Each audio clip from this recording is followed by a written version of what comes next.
भगवत गीता साक्षात भगवान की वाणी है। यह अर्जुन और भगवान श्री कृष्ण के बीच में हुआ दैवी संवाद है। ये संवाद आज से 5000 वर्ष पूर्व कुरुक्षेत्र नामक स्थान पर हुआ।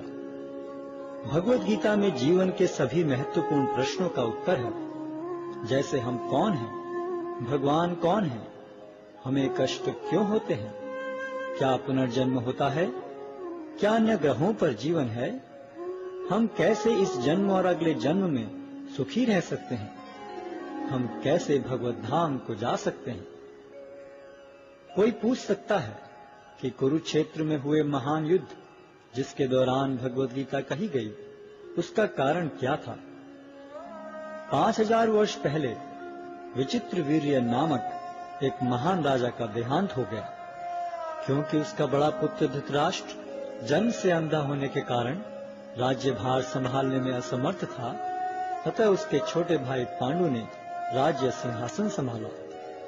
पांडु की मृत्यु के बाद उसके 5 पुत्र, जो पांडवों के नाम से विख्यात थे, जो नियमानुसार राज्य के उत्तराधिकारी बने, लेकिन पांडव भी बालक ही थे, अतः धृतराष्ट्र ने स्वयं राज्यभार संभाला।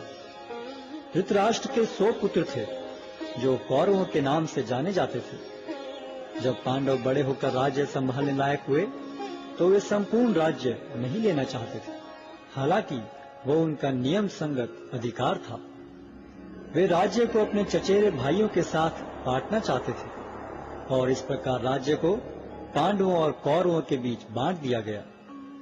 लेकिन कौरवों में ज्येष्ठ दुर्योधन अपने भाग से संतुष्ट न था। वो संपूर्ण राज्य को स्वयं ही भोगना चाहता था।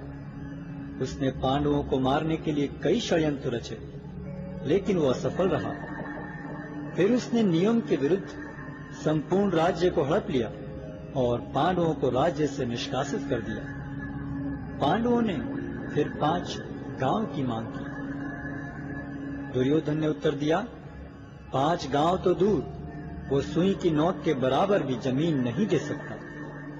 भगवान श्री कृष्ण ने जमीन के इस झगड़े को शांतिपूर्ण एवं अहिंसात्मक तरीके से सुलझाने का प्रस्ताव रखा, लेकिन दुर्योधन ने यह प्रस्ताव को अस्वीकार करते हुए पांडवों के प्रति युद्ध की घोषणा कर दी, और इस प्रकार महाभारत का महान युद्ध अवश्यंभावी हो गया।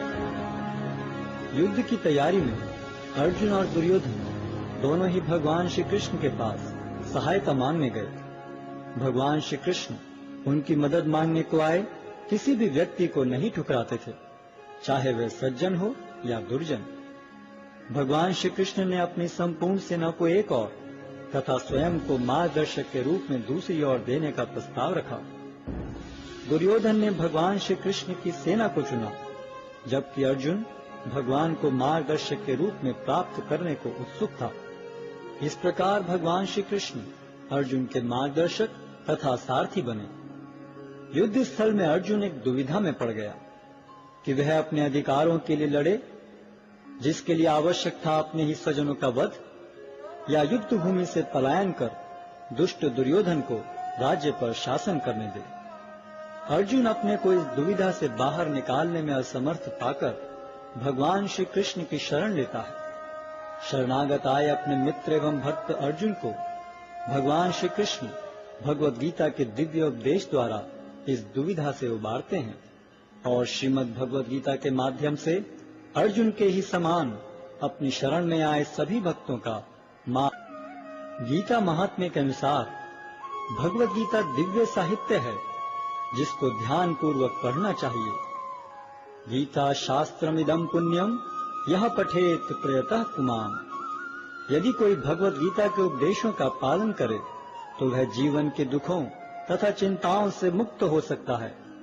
भय शोकादि वर्जितः, वह इस जीवन में सारे भय से मुक्त हो जाएगा और उसका अगला जीवन आध्यात्मिक होगा। गीताध्ययनशीलस्य प्राणायाम परस्य च नैव सन्ति ही पापानि पूर्व जन्म कृतानि च। यदि कोई भगवत गीता को निष्ठा तथा गंभीरता के साथ पढ़ता है, तो भगवान की कृपा से उसके सारे पूर्व दुष्कर्मों के फलों का उस पर कोई प्रभाव नहीं पड़ता। मलिने मोचनम पुंसाम जल स्नानम दिने दिने सकृत गीतामृत स्नानम संसारमलम नाशनम। मनुष्य जल में स्नान करके नित्य अपने को स्वच्छ कर सकता है, लेकिन यदि कोई भगवद गीता रूपी पवित्र गंगा जल में एक बार भी स्नान कर ले तो वह भवसागर की मलिनता से सदा सदा के लिए मुक्त हो जाता है। गीता सुगीता कर्तव्या किमन्यै शास्त्र विस्तरई या स्वयं पद्मनाभस्य मुख पद्मादिनिस्सता। चूंकि भगवद गीता भगवान के मुख से निकली है, अतएव किसी को अन्य वैदिक साहित्य पढ़ने की आवश्यकता नहीं रहती। उसे केवल भगवद गीता का ही ध्यान पूर्वक तथा मनोयोग से श्रवण तथा पठन करना चाहिए। वर्तमान युग में लोग सांसारिक कार्यों में इतने व्यस्त हैं कि उनके लिए समस्त वैदिक साहित्य का अध्ययन कर पाना संभव नहीं रह गया है, परंतु इसकी आवश्यकता भी नहीं है। केवल एक पुस्तक भगवद गीता ही पर्याप्त है, क्योंकि यह समस्त वैदिक ग्रंथों का सार है और इसका प्रवचन भगवान ने किया है। भारतामृत सर्वस्वम विष्णु वक्राद्विनिश्चितम गीता गंगोदकम पीत्वा पुनर्जन्म न विद्यते। जो गंगा जल पीता है उसे मुक्ति मिलती है, अतएव उसके लिए क्या कहा जाए जो भगवद गीता का अमृत पान करता हो। सर्वोपनिषदो गावो दोग्धा गोपाल नंदनः पार्थो वत्सः सुधीर भोक्ता दुग्धम गीतामृतम महत्। यह गीतोपनिषद भगवद गीता, जो समस्त उपनिषदों का सार है, गाय के तुल्य है और ग्वाल बाल के रूप में विख्यात भगवान कृष्ण इस गाय को दुह रहे हैं। अर्जुन बछड़े के समान हैं और सारे विद्वान तथा शुद्ध भक्त भगवद गीता के अमृतमय दूध का पान करने वाले हैं। एकम शास्त्रम देवकी पुत्र गीतम एको देवो देवकी पुत्र एव एको मंत्रस्य तस्य नामानि यानि कर्माप्येकम तस्य देवस्य सेवा। आज के युग में लोग एक शास्त्र, एक ईश्वर, एक धर्म तथा एक वृत्ति के लिए अत्यंत उत्सुक हैं। अतएव एकम शास्त्रम देवकी पुत्र गीतम, केवल एक शास्त्र भगवद गीता हो जो सारे विश्व के लिए हो। एको देवो देवकी पुत्र एव, सारे विश्व के लिए एक ईश्वर हो श्री कृष्ण। एको मंत्रस्य तस्य नामानि यानि, और एक मंत्र एक प्रार्थना हो उनके नाम का कीर्तन। हरे कृष्ण कृष्ण कृष्ण हरे हरे, हरे राम राम राम हरे हरे।